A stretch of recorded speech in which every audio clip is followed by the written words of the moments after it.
Alrighty, we've got a huge day to get through and we have some amazing special guests. So I'm just going to go through very quickly the agenda and then introduce you to our first special guest today, who is an amazing woman by the name of Sheni, who I am going to, well, I'll give you some more details on Sheni, but I've been working with Sheni for the last couple of months. And the reason you're all sitting in this chair is because of Sheni. So, you know, she could tell you a thing or two about Facebook advertising, so that might be quite helpful for you. Who's looking forward to that? Oh, yeah. Alrighty, so our agenda for today, today is all about monetizing, grabbing your audience, magnetizing your audience to you. How cool is that? Yes. We are we're going to paid reach with our guest speaker, Sheni, from it's Spunky Monkey Media, isn't it? I always get it confused with Funky, Spunky, Punky, Monkey, Spunk. Then we've got our social media connection with your audience with our beautiful Annie Murray, who you've briefly met in the last couple of days as well. But she's got some great stuff for you to help you really understand the language of your audience, the language of your readers and your students for your courses. We then are having a look at organic reach with me. So I'll be showing you all my little secrets to get organic reach as well. So when you combine the paid reach skills that you can learn with the organic reach skills and you bring those together, and when you combine that with the languaging with your audience to connect and magnetize them, you have some magic seeds. It's very exciting. We're also going to be looking later on this morning after our breaks and things at Chatbot Messenger, and our beautiful Kelly is going to come up and talk to you about Chatbot. And we'll be looking later today at my favorite funnels. How cool is that? We all know what a funnel now is? Anyone that still doesn't know what a funnel is? Well, you're going to get to see some live ones, some actual ones that I did, and I think I've got about 6 of my favorite funnels. It may overwhelm you a bit, so what I want you to actually think about is just which one might suit me at the moment, and it's about choosing one, going with that. Cool? But we'll talk more about that later, and if you've got questions about what might suit you, we can talk about it in the lunch breaks and things as well. And offline marketing this afternoon, I'll be giving you all my TV secrets. Who wants that? Yes. I'll give you TV, print, radio, also online marketing such as press releases to different sites on the internet where you can actually upload your press releases, upload your press release that refers back to your blog.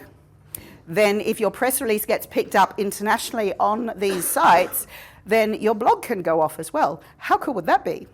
I uploaded a version of that as a press release to these sites, and I ranked on Google above some huge international companies. Little old me in little old Sunshine Coast ranked number 1, and I went to, after about 3 days, I went to number 2. After about 5 days, I went to number 3. How cool is that? Just by combining blogs and online press releases. It's very exciting. And then world domination. Whoop! So this afternoon we'll go beyond the marketing side, the offline and online marketing, and we'll go and look at JVs, white label stuff, how to actually get yourself out on the speaker circuit, speaker bureaus, all of those things. Who is excited about today? Oh my God, it's hot.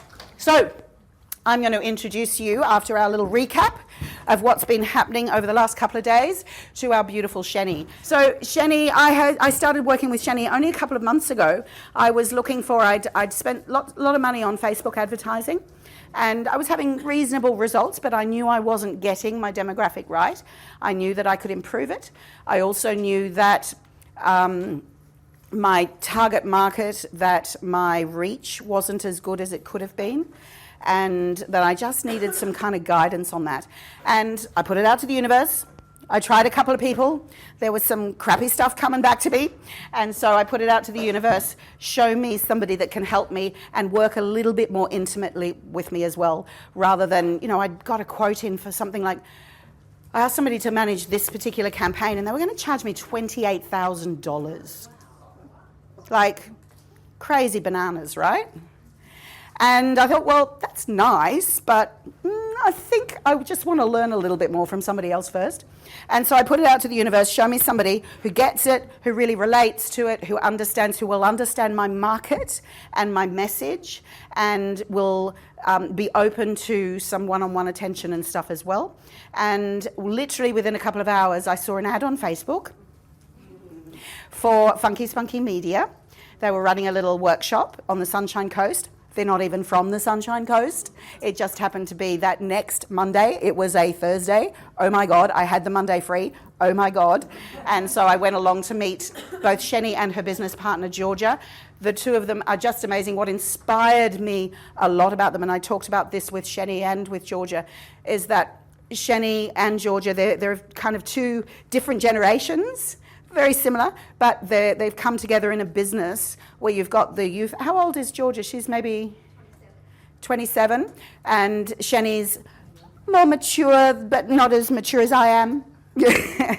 But to have those two perspectives, where there was kind of the mature past business history with Sheni, and then the youthful knowledge, etc., of social media, and they've both become just experts in helping businesses really expand that further. So I'd love to introduce you to our beautiful Sheni, who is going to spend about 45 minutes with us on paid advertising. You're all awake this morning? Last night was a bit of a party time. Time is down on something? Just a little.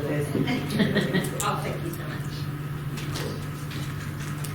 Thank you. And thank you, Maggie. It's been a pleasure working with Maggie over the last few months. And it's amazing what you can learn very quickly in Facebook advertising if you actually show the right thing. Just a little bit about myself, and yes, Georgia would have loved to come here, but she has two young kids, so it's a little bit harder for her to be here. But we work really well together. I've actually been in business for 25 years, managing, I've had small businesses, I've had multi-million-dollar businesses actually, and yeah, I've seen it all. I've been there on the tracks, and probably a lot of you as well. You've been to the different areas of business and learned a lot. It's probably about 2 years ago that I started Facebook advertising, and I actually started doing it with my ex-partner's business, and he sort of threw me in the deep end, and I decided that this is what I wanted to do, so I actually started getting clients and doing a lot of it on my own as well. And so I've actually had a lot of clients in different industries, and yeah, I've launched internationally for some of them, so it's been a really great experience. And what I've actually done during this time is I've advertised for small and bigger businesses, but I saw a real need for small to medium businesses who couldn't afford an agency. Like Maggie said, $28,000 for one campaign. Are you serious? But you know, when you said that, it actually didn't surprise me, because that sometimes is the going rate. I mean, if you're looking at a normal agency, if you go to a digital marketing agency and say, I want you to do my Facebook ads, it's minimum of $5,000 to $10,000 a month for them to run it. And yes, they are good. They are really good, most of them are really good. They're very knowledgeable. However, it took out of the picture the small businesses. The small businesses that couldn't afford that $5,000 or $10,000, and all they were doing was boosting posts. How many of you actually boosted posts before? Yeah, quite a few of you. How many of you didn't really get results from boosting posts? Quite a few of you. Yeah, quite a few of you. And there's one simple reason why, is because you're actually not using the capabilities or the facilities that Facebook has given for you to actually reach peak performance. Because it's such a simple way of doing it. And Facebook decided to do that because obviously they knew that everyone can't be like experts, I guess, and they wanted to make money out of small businesses as well. So they said, okay, here's a little boost, please, you know, do that, and it looks sort of similar to when you do it properly, but it's not using the capabilities and the potential that Facebook advertising has. And so what I actually started doing last year is holding workshops for small businesses to teach them how to do it themselves. It was only last year that late last year I met with Georgia, and she's so lovely, and we actually gelled together really well. As Maggie said, she's younger than me, she's bright, she's very smart, she's got a little bit of business experience, not as much as me, but she's got the social media and the Facebook advertising. She's been doing that for a couple of years as well. So between the two of us, yeah, we love it. We enjoy it so much. So that's a little bit about me. Okay, so how many of you came today because you saw a Facebook ad? Okay, a lot of you. And that's fantastic. So I don't need to convince many of you, obviously a lot of you have boosted posts, the power of social media in 2019. Okay, there are approximately 25 million Australians and 15 million of them are active on Facebook. How many of you are actually on Facebook? How many of you actually open Facebook in the middle of the night and have a look at it? No, hands up. No, none of this. 1, 2, 3. Keep going, keep going. Honesty, yeah. I am a Facebook addict. I'm sorry, I should be at one of these anonymous. I have to throw my phone away, then I'd actually have to get out of bed to actually get my phone because I'm on it. You wake up, you go, oh, what's going on? What's going on? It's actually quite addictive. And I don't know what's in it that's so addictive, but there is something in our, and you talk about human interaction and how we work as humans. I wonder what is in there because it is quite addictive. But the fact is that a lot of us, or most of us, are on social media. Okay, so as businesses, we actually need to know how to plug into that. So we all know that it's quite popular, Facebook and Instagram. So what are the age groups on Facebook? So when we talk about Facebook and Instagram, we talk about advertising is the same platform for Facebook and Instagram. Now there could be different strategies that you use for Facebook and different strategies you use for Instagram, but the actual platform that we advertise on is the same, and it's called Ads Manager. Okay, so what we actually can see here, and this is just in Facebook, 13 to 17 is 940,000 users, 18 to 25, 3.5 million, 25 to 39, 6.1, 40 to 55, 4.1, 55 to 64, 1.6, and 65, 1.2. How many of you have any elderly parents that are on Facebook or Instagram? Would you ever think that they would be on that? My dad's always on there commenting. There is more than what we think, even in the older generation. So as you can see here, Facebook is predominantly 25 to 55, okay? And it's not to say that the younger ages aren't on social media. Most of them probably the 18 to 25 are on Instagram. Okay, so you need to know where your target market is sitting. 18 to 25 is on Instagram. 13 to 17 is probably on Instagram or Snapchat. Who's heard of Snapchat? Who's on Snapchat? Have you seen the new filters on Snapchat? I was actually banned from about 2 months ago to be on Snapchat because my 15-year-old son says you're not going on there. And do you know why I found out why he didn't want it? Because he would take photos of me in the car while I'm driving, or videos, and put it on Snapchat. So he's got all his friends were laughing at me on Snapchat. And he didn't want me there, no wonder. So, everyone is on a platform, but which platform will depend on who your market or who your audience is.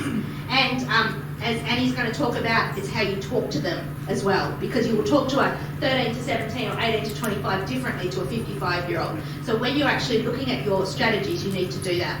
Now, one thing I want to say before I actually start is that a lot of people actually go on Facebook and Instagram and they go, okay, here's an ad, yep, I've done an offer, yep, I'll put this image on, yes, I'll put that script on, and we'll just go for it. And it didn't work. Now, when you're actually creating a strategy or a campaign, there's a lot of work that you need to do beforehand. It's not as easy as that, because if it was as easy as that, everyone would do it and everyone would be successful.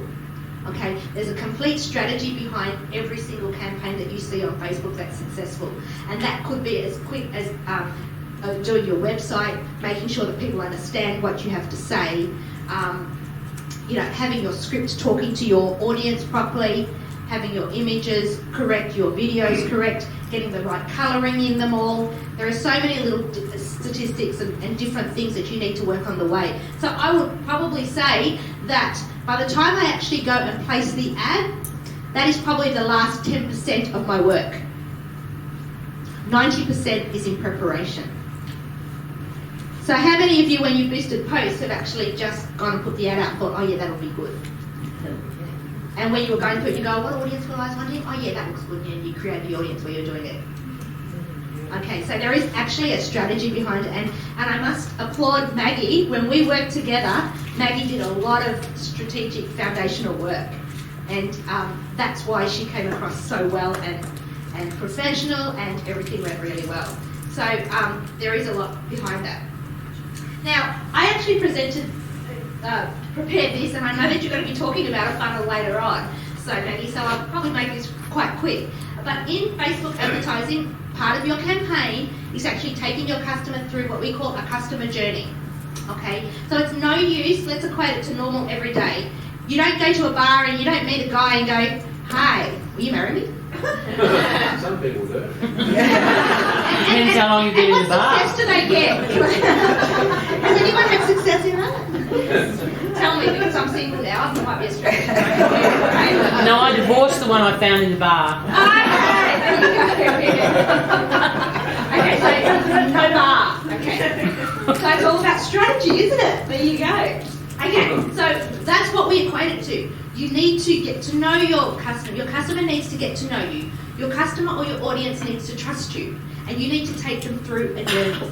And if you don't learn anything else from my talk today, this is what I want you to learn, is that we need to take them through a journey of trust.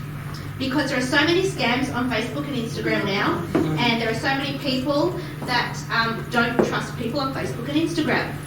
And even if I did trust you, how do I know if you're any good or not? I mean, what makes you different to anyone else? It's about trust. It's about taking them through that customer journey.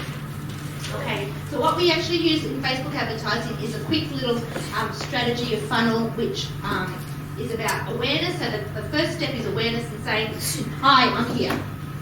That's it. You're not there to sell them anything. You're not there to try and convert them. You're just saying, hi, I'm here and this is what I do. I'm an expert in my field. I want to either offer you something really good for free, some free information, or whatever it is, but I'm here. That's all it's about. Okay? And then those people who are interested in what you have to say then you take them through the journey. You leave the other people because they're obviously not interested in you, and that's fine. Okay? You take the people who are interested at this level and you take them on that journey with you. So the next part is you take them on the next step and you'll say, oh, hi, I'm here and I have this to offer you. Okay? So now they're open because they know who you are, they've developed some type of trust, and then you take them through the next journey and you say, yes, this is what I've got to offer. Now some people at that stage will take it and some people won't, and that's fine. So those people who take it, that's fantastic. You take them on another journey. Obviously those people who have purchased or signed up or did whatever your objective is, okay, and you take them through that journey. The other people who are perhaps, if you're an e-commerce store, they may have gone to your website and they may have added to cart, but they actually did complete that purchase. Okay, then you can take them through the next journey and say, I understand that you are interested in what we have to say or have to sell, and you're interested in our products, but I know that you haven't actually made that purchase. What's stopping that? So you can actually target them in a different way, and that might be through testimonials, other people who have loved what you have to sell or what you have to say. Okay, so here you are convincing them that last time. So you take them on that journey of actually trusting you, and then most people, when they trust you, will be open to what you have to say, and if they've shown a need for your service or your product, okay, and then they'll take that final step. Does that make sense? Has anyone got any questions on that? Because that's a fundamental thing of Facebook advertising. How many of you, when you actually boosted your post, actually went and took them through a journey? Okay, so that's the number one thing that you could learn from today. Okay, so I actually want to talk to you about a pixel. Has anyone heard about the Facebook pixel? Yeah? Fantastic. Excellent. A Facebook pixel is basically a piece of programming. You don't need to know everything about it, but I just want you to understand it today. It's a piece of programming that's connected from your website to Facebook. Okay? So when something happens on your website, it communicates to Facebook. It's been likened to a pipe. So it's communication through that pipe. So what happens is if someone has gone to your website through Facebook ads, then Facebook will know about that, and then we can retarget them. in that past funnel. So in the funnel, we actually spoke about the awareness, and then how do we know when they've actually clicked on our ad and gone to our website. So what we actually do is we have that pixel that talks to each other, so Facebook will go, yes, okay, so from your ad, this person went to this page on your website. Now they may not have purchased or filled in your lead form, but they may have just gone to your home page or your landing page and seen what you had. But you wouldn't know that if you didn't have this information that's going back and forth, back and forth. So that's what a pixel is, and if you want to retarget or if you want to take your customer through that customer strategy, you need to have a Facebook pixel installed on your website. Okay, so if you don't, you might want to write that down for your programmers. If you are going to start seriously doing Facebook advertising, it's only a very simple thing to do. You need to have a Facebook pixel installed, because there's no use doing Facebook ads if you can't retarget those people who are interested. Because if you're just retargeting a cold audience all the time, they're actually going to be, it's going to be very, very expensive. It's always a lot cheaper to convert someone who's shown interest and someone who's taken that step and gone down to the consideration area. Does that make sense? Okay, so write that down, Facebook pixel. If you're a little bit savvy, you can probably do it yourself, but if you don't, that's fine. It's only a really quick process for your programmer to do. Yes? What about my website is running Squarespace? It should be fine. It should be on everything. Yep. Yeah. Can I just repeat that question? What was it out loud? She uses Squarespace for Oh, her right. website. She said, can you put a pixel on there? Yes. I'm going to use my microphone to come around if there's a question. Okay, so I want to teach you just a little easy way to understand how a pixel works. And I've decided to do it on lead generation for you guys. So sometimes you might want to have a free PDF that you want to give people because you want to take them through that journey. What you might want to do is you'll give a free PDF and then you'll say, you can just give us your email and we'll give you our free PDF. Yeah, and how many people have done that before for some free information? I did it actually at 2 o'clock in the morning last night. I saw it really good, so I did that as well. So you take them through that free PDF and then you give your email, and then obviously from there, if you've got their email, then you can start marketing all the other things that you need to do. So your objective on Facebook is to basically give a free PDF and give your email, and that's what your objective is. So for lead generation, this is how a pixel would work. Okay, so let's say we mark a customer with a different colour hand for each action they take while visiting your website. Okay. So we have view content, that's our action. That's what we're asking them to do. That's what we're asking Facebook. We're saying, Facebook, get these people to view our content. Okay. These people have seen your Facebook ad and have clicked on your link and gone to your website or landing page to find out more. Okay. And we'll label this event view content with a red hand. So here we can see Sally, Jane, Kay and Penny have actually gone from your ad and clicked on your landing page. So this is a landing page that will then ask them for their email address. So on this landing page, you'll have all about this free PDF that they have to give. There might be all the steps to do with it. In your case, there might be a naturopath perhaps that actually has the 5 steps to health, and someone who's feeling has this problem with their health, then you might have some hints or tips to actually be able to handle what their health issue is. Okay, and a lot of the time you'll see people who do 10 steps to, or 5 easy steps to attain, or something like that. So it's just a very simple information booklet that's really going to give your audience some really great information that they might not otherwise have known. Okay. Now, what I always say when we're giving out information on Facebook and Instagram, don't be scummy with your information. Okay. Be very generous in what you have to give, even if it's for free, because people will appreciate that, and then they'll trust you even more. Okay. So even though there's 10 steps, really be quite generous in what you give. Okay, so here we've said there's 10 steps to better health, say for example, and we have a landing page and it tells all about you perhaps, on what you do. It talks about what they expect in the PDF and how it explains it all. And you've got a little bit of a blurb on it. So you've actually convinced them, because in the ad, remember, we only have a certain amount to actually explain to them. Okay, some people have short copies, some people have longer copies. But a landing page or a squeeze page is actually really good to explain a lot of this stuff to them. Okay, and then so when they've gone there, they've had a look at that. Okay, and then what we've said at the very bottom of that squeeze page or landing page is, hey, enter your email address and we'll send it out to you. Simple. Okay, so that's our next step in the process. So now we're actually asking leads. So what's actually done is the pixel is what we've called fired, which it means if there's an action, it's actually fired and it's actually communicated back to Facebook. So that's the view content. So now, after reading about your lead magnet, only Sally and Kay have decided to give you their email address, phone number, or whatever you want to send them out to. And so they want to give email address, phone number, where you would then send them out more information or call them according to what your lead funnel is. We'll represent this with a blue hand. So here, Sally and Kay have just gone that level. Okay, so again, we're looking at our strategy because we remember we know what our strategy is. We know what we need to ask them. We know what our next step is going to be. Whether that's going to be email, might just be email. It might be telephone number. It might be both. So you need to know this strategy before you actually start, not right here. Okay, so you can see now that the foundations are really, really important to actually know what you're doing. And I think Maggie will share some great funnels this afternoon because this is all about a funnel, hey?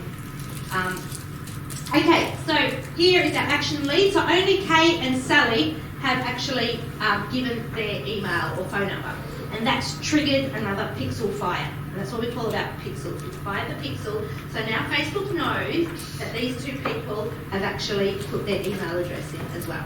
So when you want to retarget these people, you can actually know that there are some that have actually given their email and telephone number, and there are some that haven't.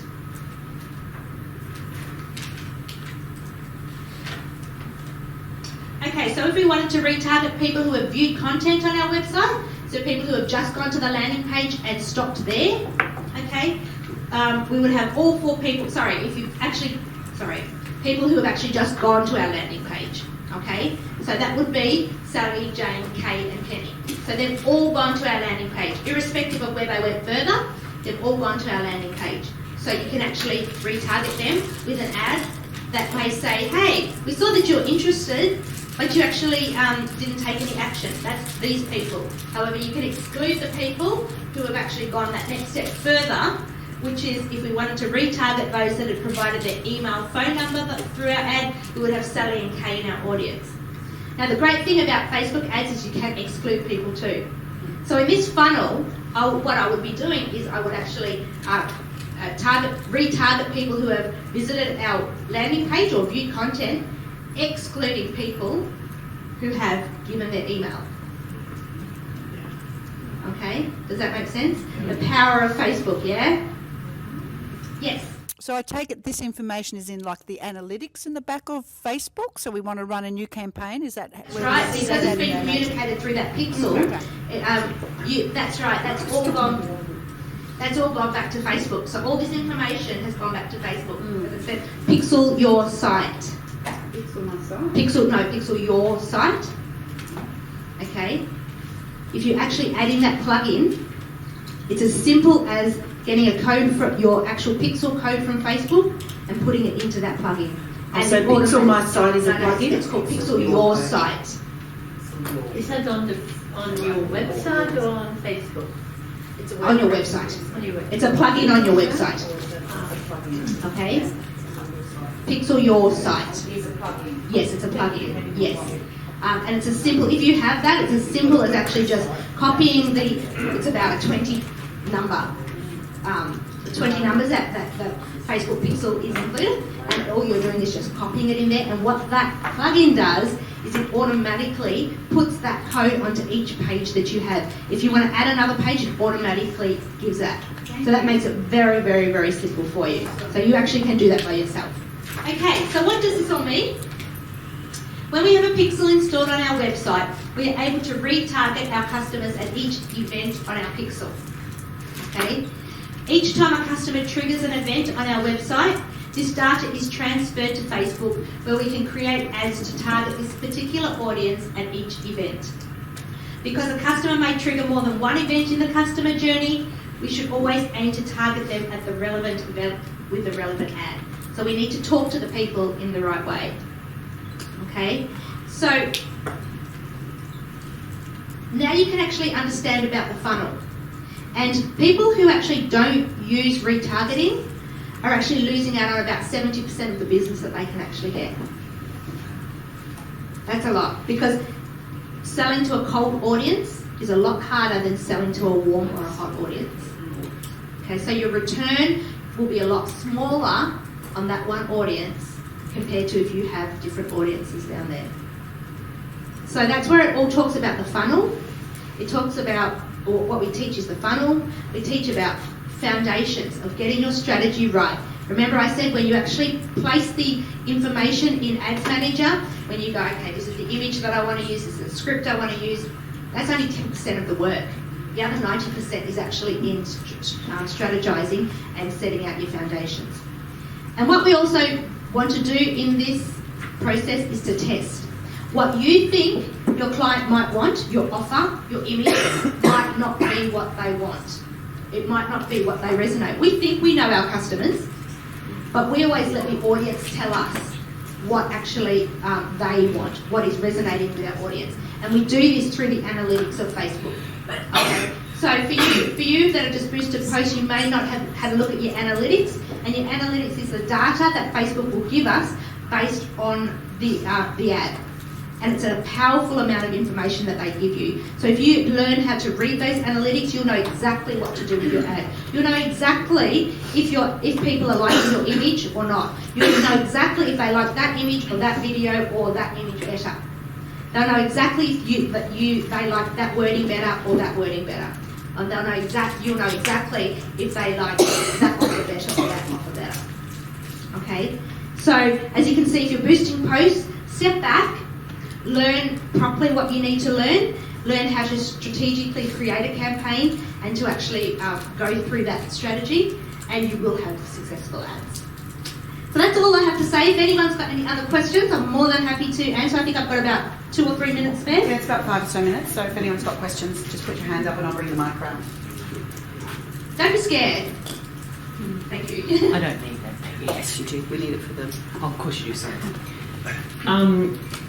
I've blissfully written down the Ads Manager account at least 4 or 5 times, and then my brain says, what's an Ads Manager account? Where do I find that? Yes, okay. So, when you advertise in Facebook, when you go to your business page, okay, you have something down the bottom that's called Promote. Okay, and when you actually go into that, you can actually find Ads Manager. Ads Manager is the platform that you advertise on. You say to Facebook, okay, this is where I want to, the objective I want is for an engagement ad, say for example, I want people to like, share and comment on my ad. Okay, the next part of it will be your audience. What audience do you want? Where do you want your ads to be seen? Do you want them on Facebook? Do you want them on Instagram? Do you want them on Messenger? Or do you just want them on Newsfeed? Okay, and this is where you actually, when I was talking about placing the ad, this is where it is, and it's all connected to your Facebook business page. If you have a Facebook business page, yes. Open right now. Just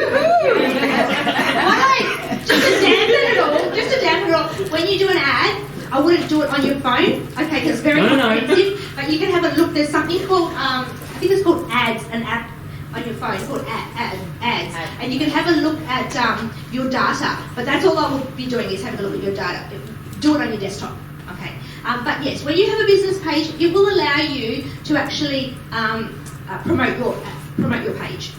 Okay, and then when you actually promoting your page, the platform that you promote your page is called Ads Manager.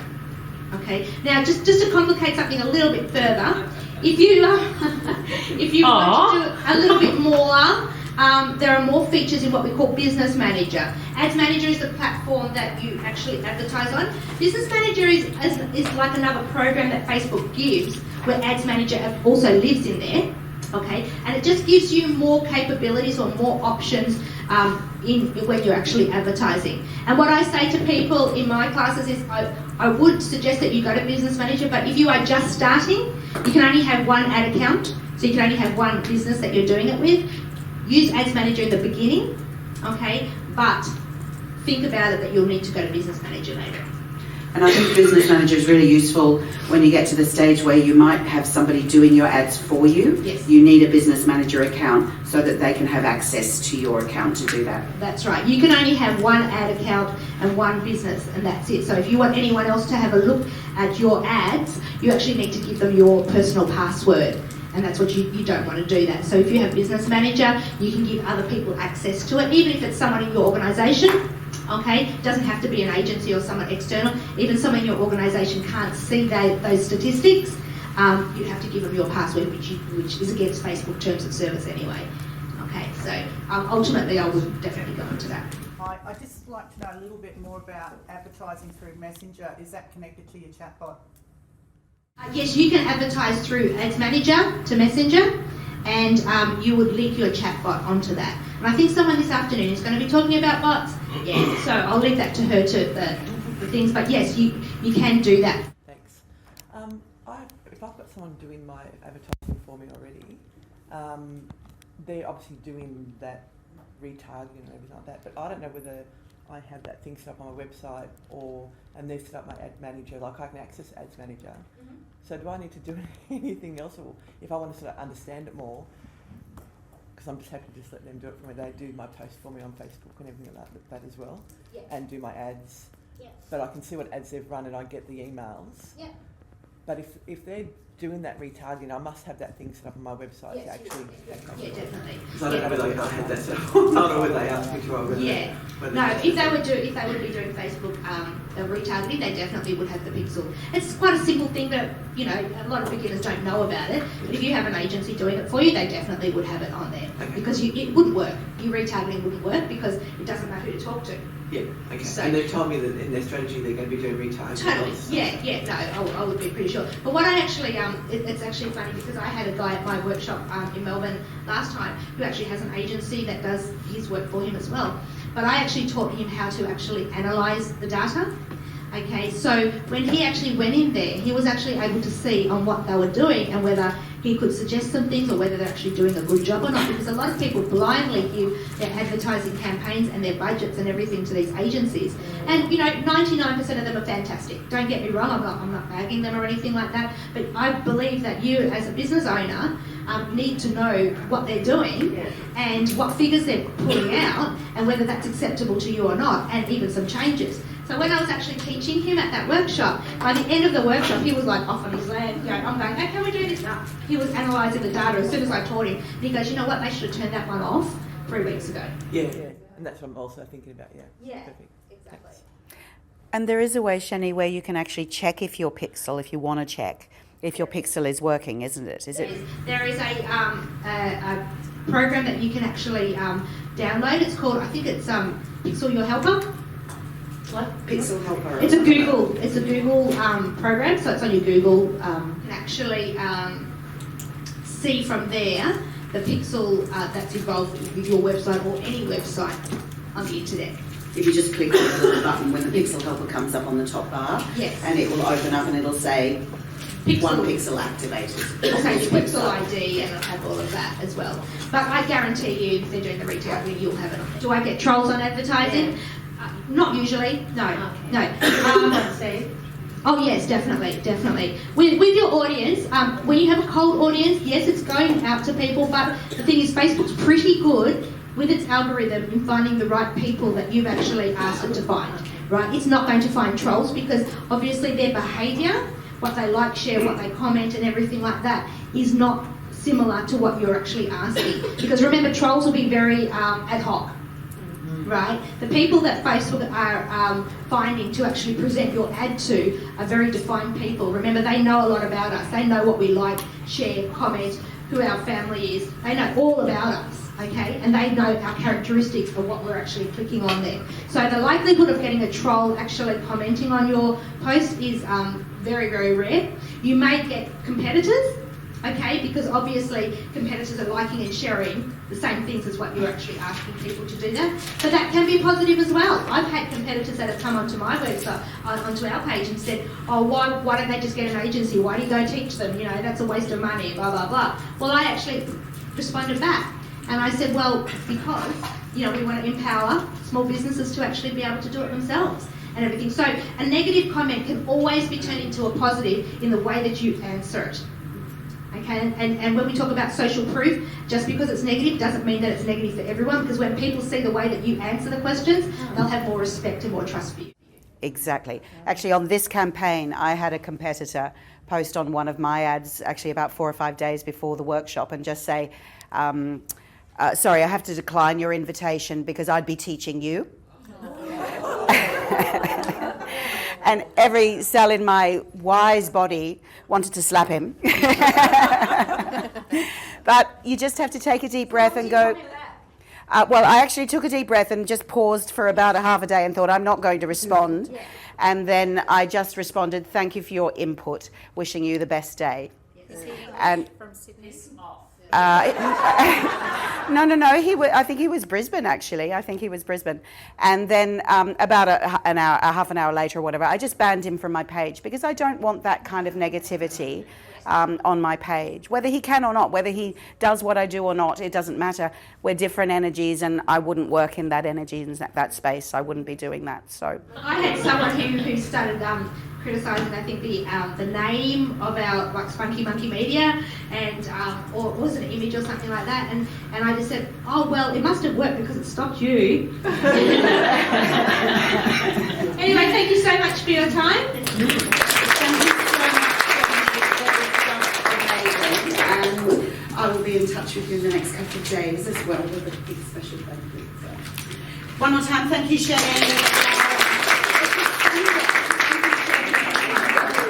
Go home to your beautiful family. Yeah. So I'm going to, of course, just reintroduce you to our beautiful Annie. You've met her briefly over the last couple of days. And Annie is just a master at building desire with your readers, your authors, your customers on Facebook, of languaging. So, and I've known Annie now for, I don't know, 5 or 6 years, something like that. And we've been through a huge business journey together. I've seen some incredible highs. She's seen some incredible highs with me. And in this industry, you have to be prepared for some incredible lows as well. Not every campaign works. And, you know, I've spent a fortune on one campaign and got one sale, and I've spent $2,000 on another campaign and got $50,000 in 24 hours. So, you know, it's about really being patient with, understanding your audience more. And whenever I am not sure who I'm targeting, whenever I'm not sure of the language of my ad, Annie is the person I go to, because I know that she's going to help me. She just asks the right question about who I'm trying to target, what their needs are, what their desires are, what their fears are, what they wake up worrying about of a night time. And she has got this magic way of getting that out of you so that you can find the right language, and then just tweaks your ad ever so slightly, and voila, you have a little magic pill. So the beautiful Annie Murray. I've been called many things, but never a magic pill. I'm blue.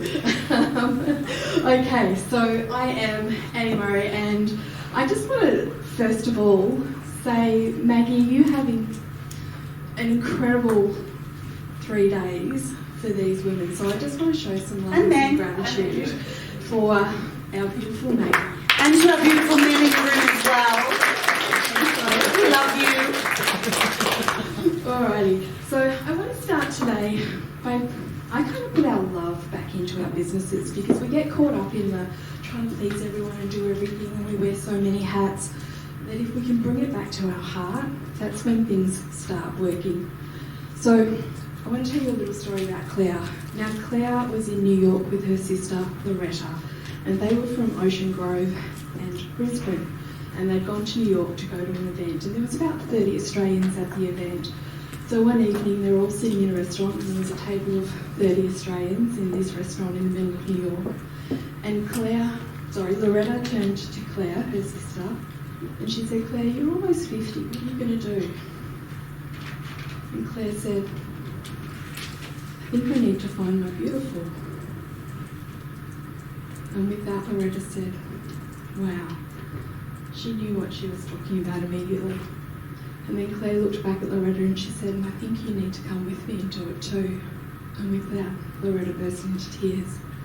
And then Claire said, and I think we need to take Mum too. And with that, 30 women sitting in a restaurant in New York, all Australians, were all sitting there crying. Because I'd touched them. I found their hearts. I had a shoot called Finding the Beautiful. So little old Annie from country Victoria, the city of Horsham, had 30 women sitting in a restaurant in New York crying because they wanted to come and find their beautiful. And I want to show you Claire's story.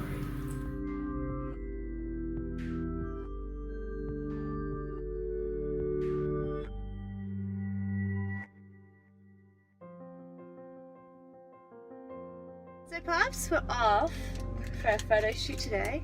How you feeling? Good. Just good? Yes. What else? Great. What else? Nervous. Why nervous? I'm not sure. Because you don't know what it's going to be like. Yeah. I feel excited and nervous too.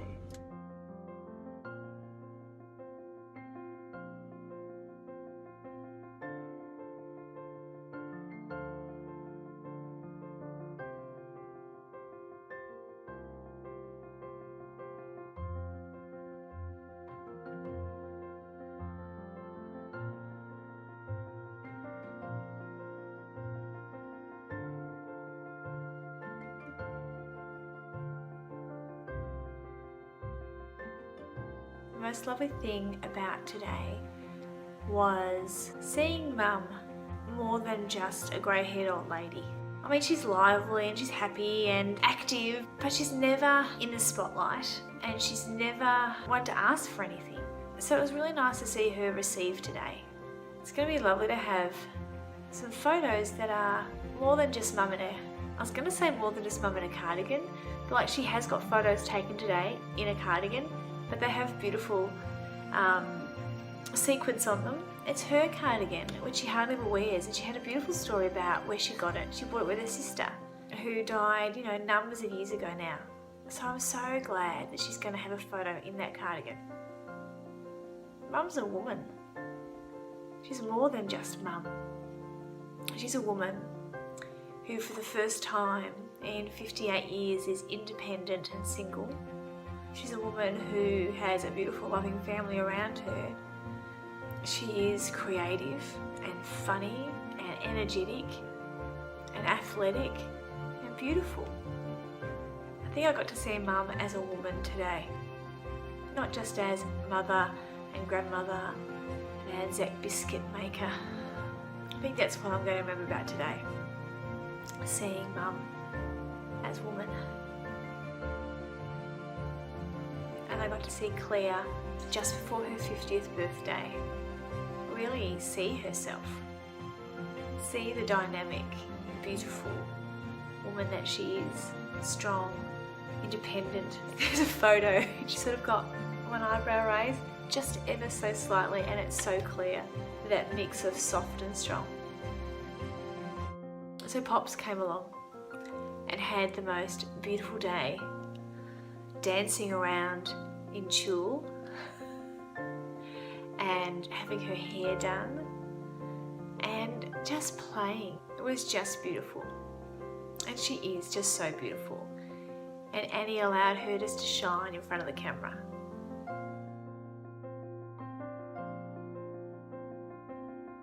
The first time that Annie showed me the back of the camera, I was so critical. She got me to close my eyes and to take a couple of deep breaths. And when I opened my eyes again, I didn't see Annie and I didn't see the camera. I actually saw Matt. And I just looked at him with love. When she showed me the back of the camera again, oh, that's what I got to see. A woman full of love. Thanks, Annie. You're looking pretty schmick with your curls there, Pops. Thank you. What was the best thing about today? Probably the posing. Posing. Is that fun? Yes. What about the tutu? Very hard to sit down.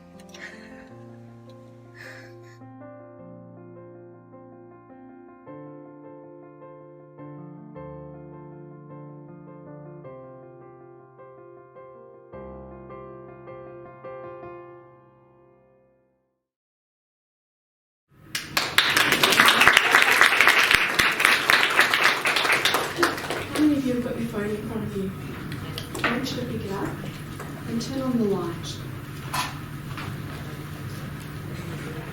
Turn on the light and hold it up. Turn on the torch.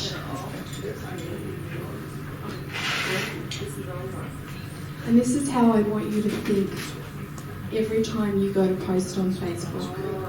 Because we're humans and humans are emotional creatures. It doesn't matter whether you're the CEO on the 70th floor or the cleaner down in the basement. We are all built on emotion. Sorry, I have to keep saying it. And when you post on Facebook, you need to remember that we're there to serve others. So hold up your lights. Because everyone's walking around lost. We're walking around wanting someone to help us. We're walking around wanting to have clarity. We want to be seen and we want to be heard. So when you post on Facebook, I want you to shine your light.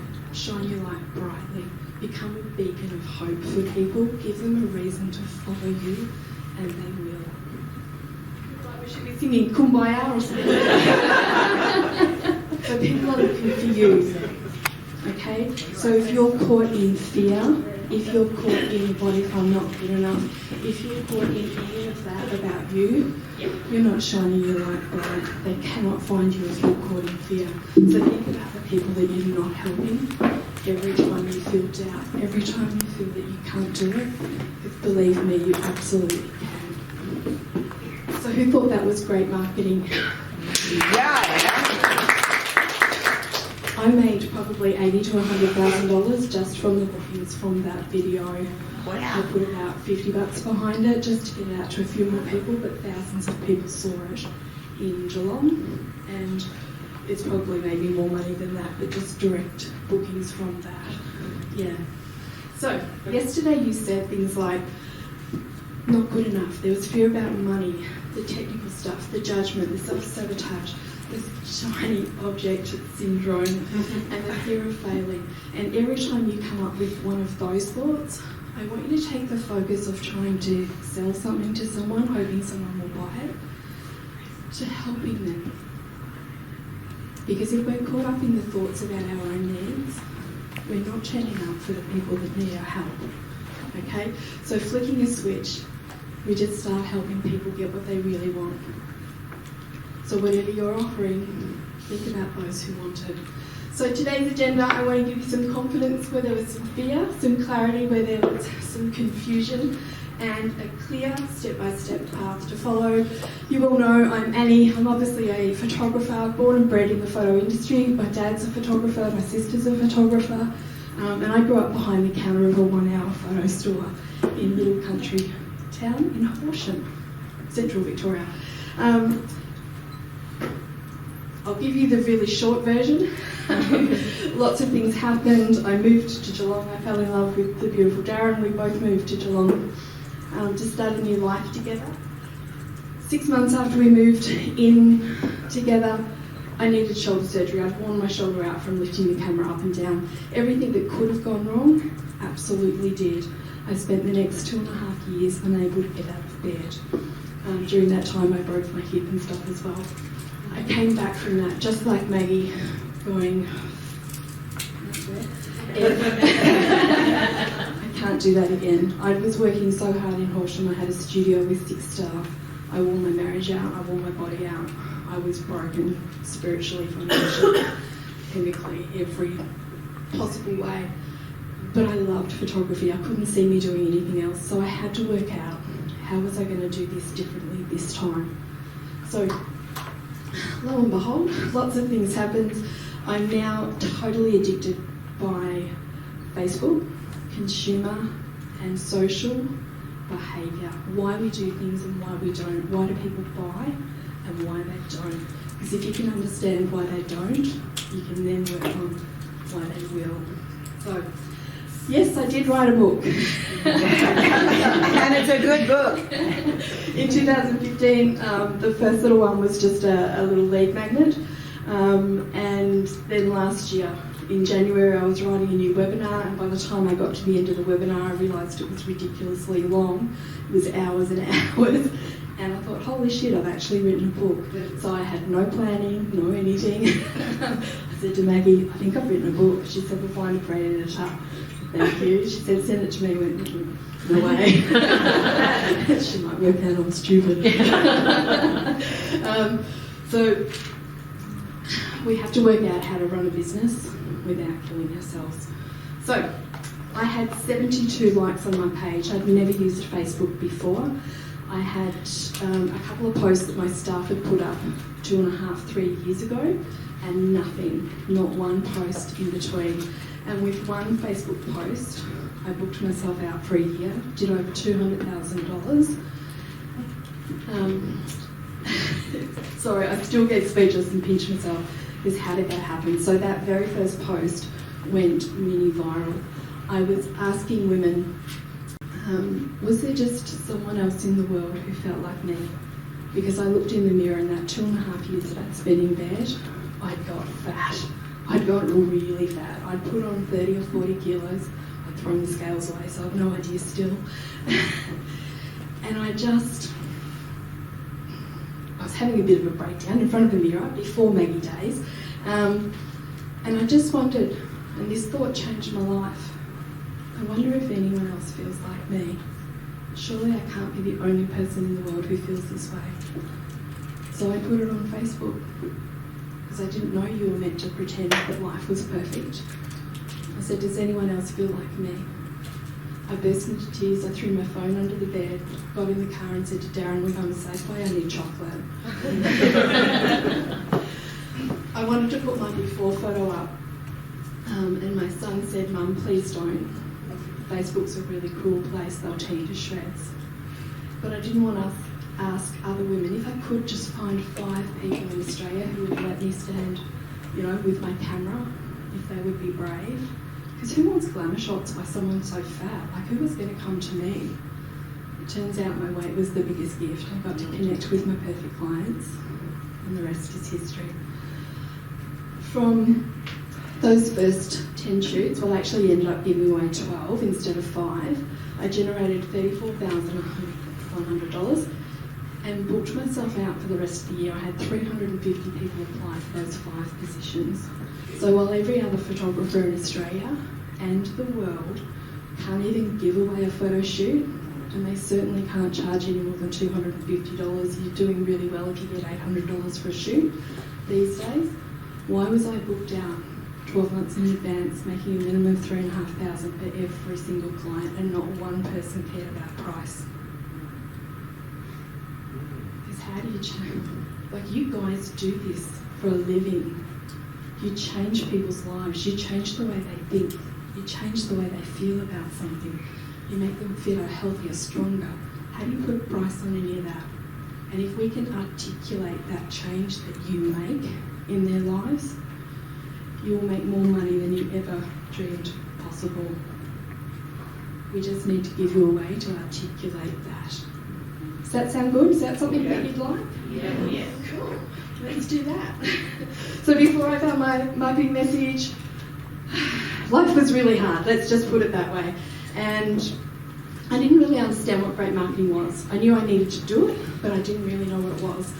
So I now know that great marketing is just about amplifying the message that you have.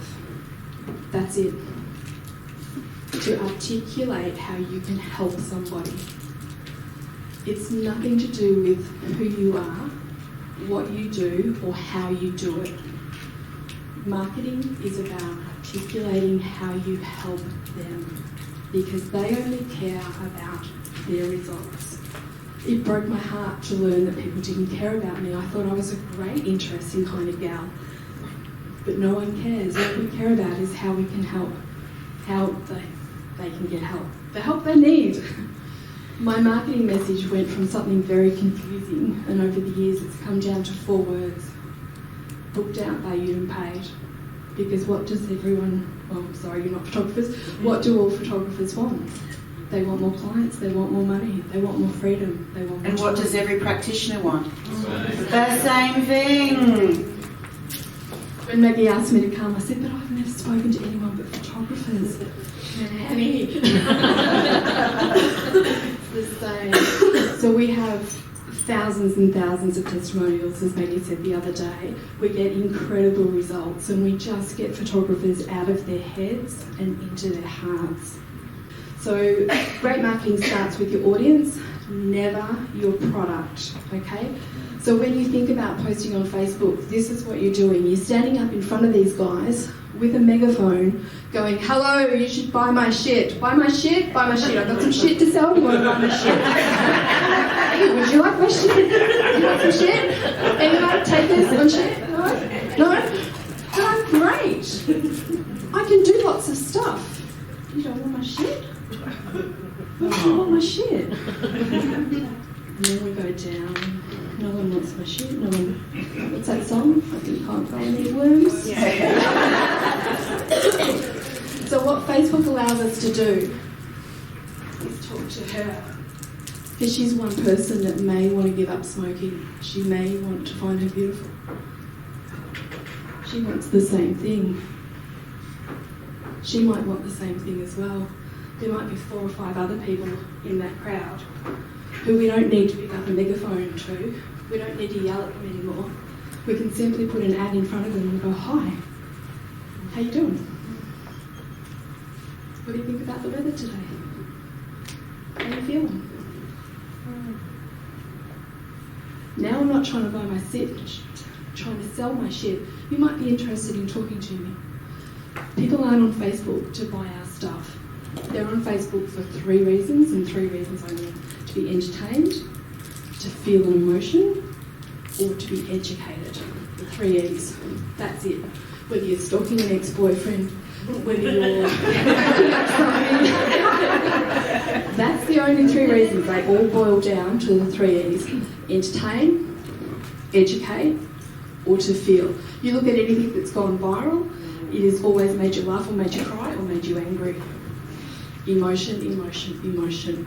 So, in the past, great advertising was about your demographics, knowing, male, female, where they live, farm, city, whatever.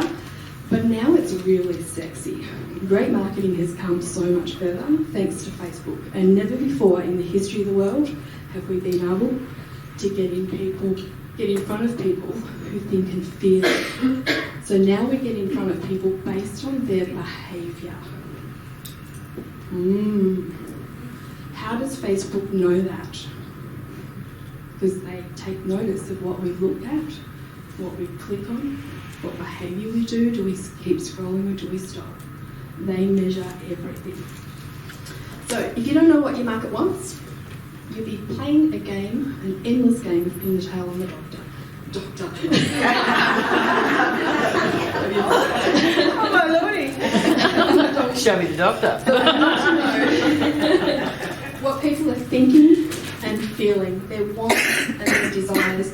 And the best way to do that, if you've got a headline or some kind of marketing message, I want you to think about someone who's just getting out of bed in the morning. When you slip your feet out, you put your feet on the ground and you think, okay, another day, and you push yourself up and you get going. What I want you to think about is what is their real thoughts in that time. Because if you've got someone sitting on the edge of the bed, sorry, the tummy, if I could just get a 6-step process to make me give up smoking, I'd be right. She's not thinking that at all. Come on.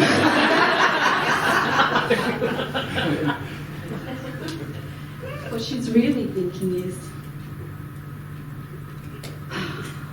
little Johnny said I stunk yesterday because of my cigarettes.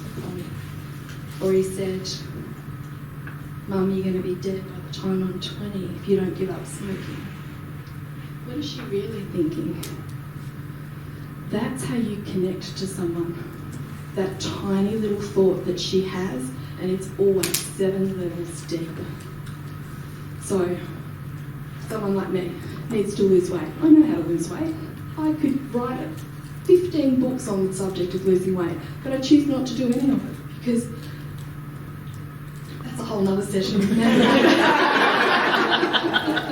But why do I want to lose weight? So if we go down those 7 levels, somewhere up the top there is so I can live longer.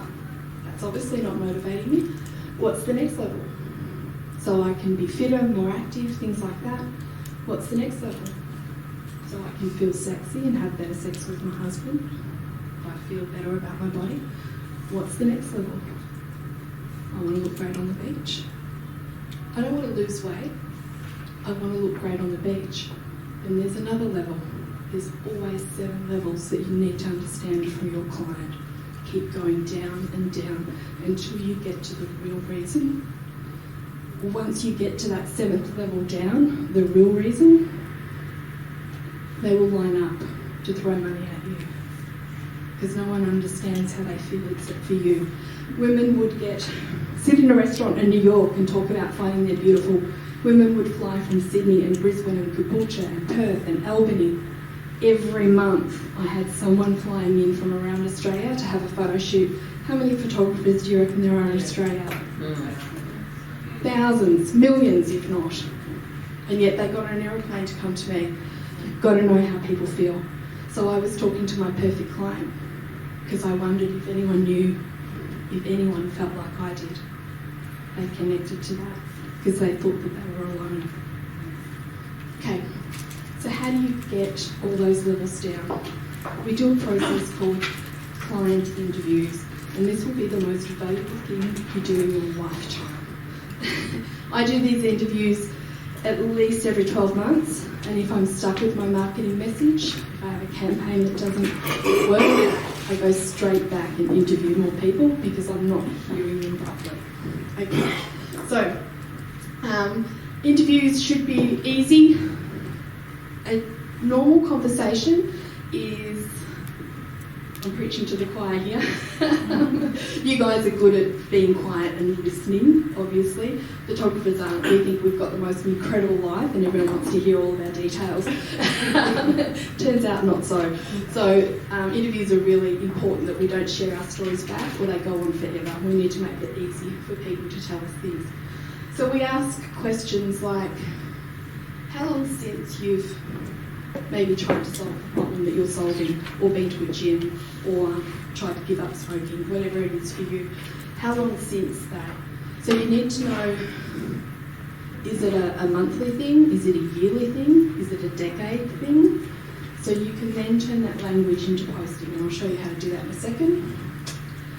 Why did you decide back then was the right time? So if someone's tried to give up smoking maybe last year, what was the right time? Why was last year that right time? Well, it was my daughter was having a baby and I didn't want to stink around the baby. So find out what motivated them to try it back then. What's stopping you from doing it now?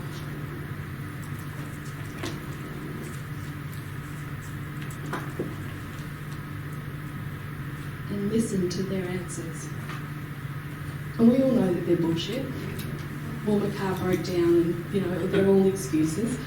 But we need to get deeper. So keep pushing them. What does that look like? What does that feel like? We've got to know the reasons why.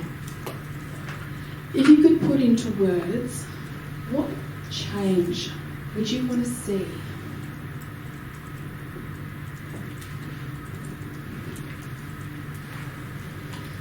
Now I want you to take notice of the C in pink because we're taking them through a process to get them to see, to get them to feel. So if you could put into words, what would you want to feel after our sessions, meetings, shoots, whatever.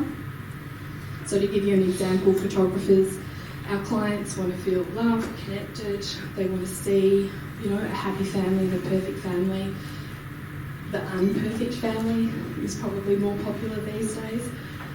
So we want them to answer our see and feel, and then the memory of. Because if we can get them to project into the future, the forward-pacing stuff,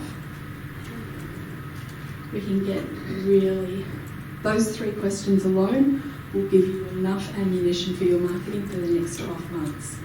And that's what this is all designed to do. There is more questions, but we're not going to give them all away right now. And we finish off with follow, fund and frequent. So who do they follow? Most people will say, I don't follow anyone, because we love to be individual, and yet we turn on the Channel 9 news every night. We always watch the morning show. We always watch, I'm trying to think of a TV show. What was that one? Game of Thrones. I don't follow anyone, but they have the same habits. So question them. You need to know where they hang out online. Where are they spending their money? Are they magazines? Are they high luxury cars? Are they homeowners? All of those things. So there's money. And where they frequent. So where they're going to do their shopping and stuff like that. So follow, fund and frequent. And that gives you all of your targeting information for the next 12 months. So your perfect client avatar. So from all of that information, the demographics and the psychographics about how they think and feel, we then put together the client avatar paperwork. And I'm quite happy to share this with Maggie's crew. Great, we can send it out. Is it okay if we send it out by PDF or something? Absolutely. Oh, fantastic. Yeah. Woohoo, Annie! So you get to put your own personality into this. So if you interview 15 people and they all say Game of Thrones and you hate Game of Thrones, you might need to get interested in Game of Thrones. You might need to go and watch a few episodes. If only 1 or 2 says Game of Thrones and you hate Game of Thrones, cross it out. They're not your perfect client. What we're trying to do is get people who gel with you and your beliefs. And if anything doesn't feel right, you cross it out and you work with the rest. Or you take the interview in a different direction and get an answer that you do like, if you get an answer that you don't like. So putting together the perfect client avatar, we get a feeling from all of those interviews and we put it together in someone who you really want to work to. And every time you write an ad or every time you post, you talk to them and them alone. Because if you try and please everyone, you'll be heard by no one. You'll be standing in front of that crowd with that megaphone going, does anyone want to buy my shit? Or you can walk up to a few people and go, hey, I know you're feeling like you need to do this. Oh, how does she know that? So that is how you put together ridiculously great marketing. There's a really famous little PDF, and I couldn't find it, so we should be sending this little PDF out as well. And it was written by Blair Warren. People will do anything for those who encourage their dreams, justify their failures, ally their fears, confirm their suspicions, and throw rocks at their enemies. It's exactly what Maggie was talking about the other day within the storytelling. There's got to be a hero, there's got to be a villain, there's got to be someone who has a challenge and a contest and they'll pass that challenge. My business is based on the 4 pillars. This is what changed everything for me. And I was doing some of this unknowingly, but when I became aware of it, everything changed. 4 pillars is desire, trust. I want you to write these really big in your notebooks because your whole business will be based on this. And you will be doing 99% of this anyway if you're in this room. Desire, trust, credibility, and value. So we've already heard this morning, people only deal with people that they know, like, and trust. So this is how we get them to know, like, and trust us. So the 4 pillars appear in every part of your business, regardless of what you're trying to achieve or what you're trying to sell. This is what Solid Business Foundation is based on. So what happens if you have 3 and not 4? So I want you to think about the 4 pillars as 4 pillars, holding up this beautiful pergola type establishment thing. So what if you have desire, trust, credibility, and no value? They're not coming. Studia. Do you think that people shop on price? Do they really care about price? Do you know only 10% of the market cares about price? 10% of people shop on price alone. Have a look at how many Mercedes, Prada, Chanel. We shop on influence, what we get from someone. So in regard to that, I find it interesting that, and I don't have prices on my website or anything like that, and I sure as heck don't want to give price first when it's asked, but that is often asked as, hey, I've got this, how much are your sessions? Great question, yeah. So, if someone walked, so we grew up in a camera store, I grew up in a camera store, and we did a lot of international sales training out with Kodak. So every year there'd be a conference and they would bring the best people from the world to come and speak to us, Kodak people. One guy walked on stage, and as he walked on stage, he said, hey, I'm from Hawaii, so I'm glad I'm talking to photographers. What kind of camera do I need to buy? Now, my industry 10 years ago, 15 years ago, men. There was like 3 women in the room with 500. And all the men start talking about the technical, or how many megapixels, what kind of zoom, all that sort of stuff. And I called out from the back, Hawaii, awesome, how long are you going for? And he said, she's the only person I would buy a camera from. People only tell us what they want us to know, so we should always register that back. So when we look at that in price, people only care about price when we give them nothing else to care about. So we have to build rapport. We have to find out what they care about, and price will become irrelevant.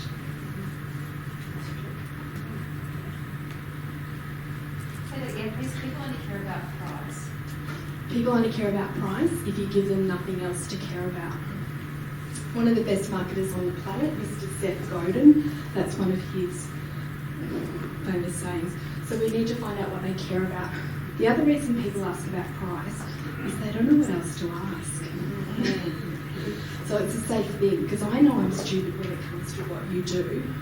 So like I can't ask a photographer what f-stop do you shoot in, or what's your zoom capabilities and things like that.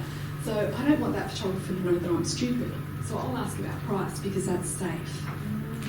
So, when someone asks for price, yes, you've got to give them the price. But what about you talk to them first and find out what they really want so you can give them the right price? Yeah. Does that answer? Yeah. The number one thing up there is desire. Because if you don't have desire for your product, you can't even give it away. So if you've got a lead magnet out there and nobody wants it, you haven't built any desire around it. So we have a process that we take our photographers through that take all of this desire, trust, credibility and value and all of the questions and answers, and we put it together. So I love this photo. Is that spring trust or what? See, buy my shit. Sorry, I'll come to the posting plan. Actually, buy my shittiest car. Even little things like tiny little nuances, down to your ordering form even.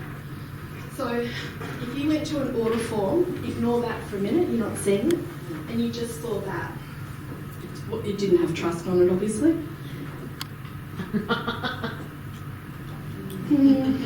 I don't know. I'm kind of feeling like if I put my credit card details in, I'm going to have a charge from India pretty soon. Yeah. So the tiny little nuances that no one thinks about. Yeah. Trust. Photo of me in the corner with my signature. It's trust. What do they get? Credibility, value. It's life-changing. Tiny little nuances. By having the lock on your checkout. So if you're getting bounce, people looking at the checkout and no one's signing through, what am I missing? It's going to be desire, trust, credibility or value every single time. So bring it all together in 2 seconds flat. Social intelligence. So you take all of your answers from the interviews and we put them into a posting plan. And this posting plan is called a Rapid Growth. And I didn't realise that Maggie actually had one that she's given you as well. That's cool. But this takes, so if you're getting answers from, like, what do you want to feel after our sessions together, well, I want to feel not as bogged down, I want to feel lighter, I want to feel happy, things like that. You'll take those answers and you'll start your posts with those kind of answers. So you want to feel happier, so you want to feel healthier, or things like that. Now you're talking directly to people, not at people. So everything in those, and if you have, you should be getting just as bad stuff that you can flip. So it's been 20 years since you've had a photo. And they're going, holy shit, how does she know that? Because it's 20 years since she's had a photo. Or she's never had a photo. Or she's always hidden up the back. So sorry, I talk with photos. So that is the secret sauce.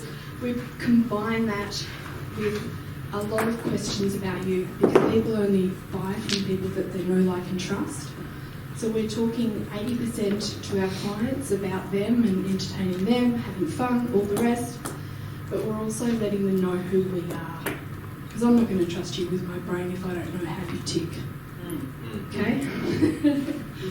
Beautiful. So we will make that available to you guys as well. And that actually goes hand in hand with mine, because mine is do a video, do a still post, do a, on the schedule, and yours is the feeling it has to have. So it's actually a beautiful map. Yeah. It's lovely. So is that helpful for you guys?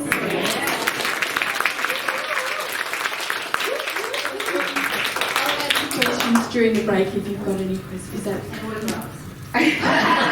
You should have had your book here. You could have bought your books. I was in the plane, I looked at Darren and I went, far out, I didn't even bring a book. Oh no. Well, we'll find it, Amy. We'll find it. Go and buy them.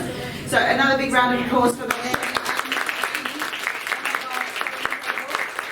What we might do is have Annie back on a couple of times throughout the day as well, and we can do, so kind of ponder your questions, write them down, and we can bring Annie, she'll be here for the rest of the day, and we can answer any questions and things along the way.